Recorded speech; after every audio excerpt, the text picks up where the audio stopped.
This being teaches a paradoxical truth: nothing goes to waste in the abyss, and even decomposition supports life. This is the keeper of darkness, who cleans up what others throw away. In a world obsessed with predators, vampirism thrives without violence. His body has an eternal secret construction, gelatinous, light, boneless. It survives where pressure would crush almost any other life form. When most creatures panic or run away, the vampire squid simply freezes in immobility. At rest, it disappears. At this point, survival is not about strength, but about surrender.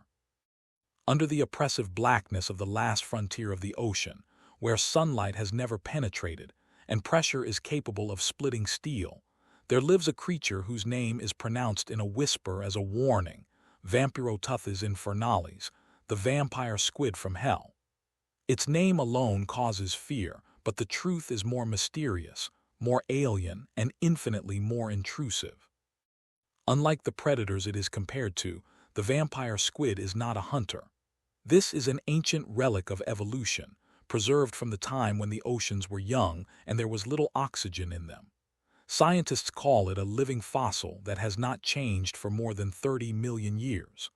While others adapted or died, the infernal vampire simply endured, mastering calmness, secrecy, and deception. His body is designed to live in a world of silence and shadow. The creature's skin glows with a strange reddish-black hue, absorbing light instead of reflecting it, allowing it to dissolve into eternal darkness. His 8 arms are connected by a cloak-like web of leather, forming a creepy silhouette, for which he got his name. When threatened, the vampire squid rolls up its cloak, turning into a living umbrella of thorns, a grotesque illusion of something much bigger and more dangerous than it really is. His most fascinating feature is his eyes, huge blue balls that twinkle like fatting stars.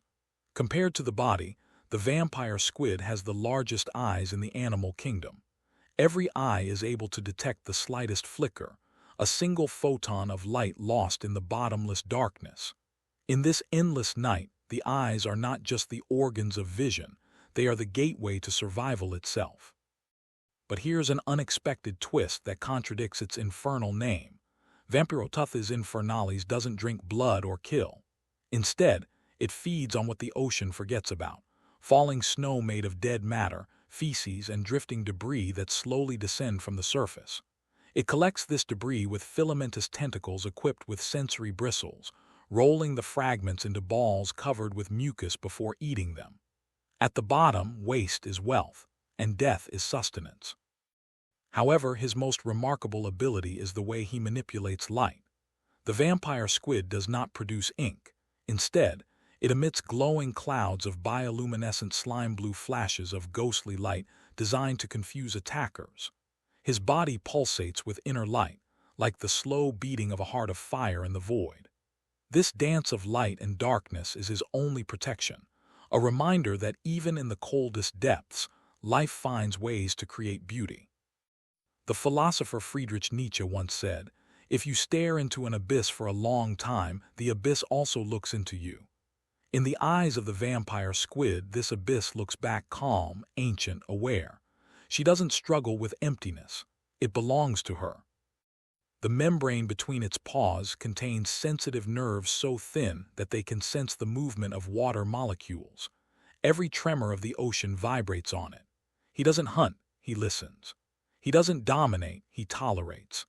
The existence of the vampire squid is proof that survival does not always belong to the powerful. Sometimes it belongs to those who adapt by giving up.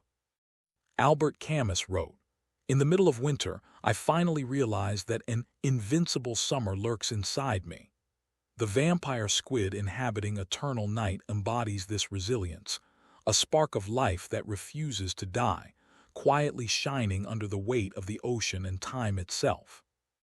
To look at the infernal Vampyroteuthis is to see the epitome of contradiction, a creature born out of darkness, who survives through the light, named after hell but at the same time completely peaceful. This is the poetry of evolution, frightening, fragile, divine. Support and subscribe to our channel so that we can continue to discover for you the invisible world underwater. where beauty and horror are one and the same, and even the darkest creatures shine.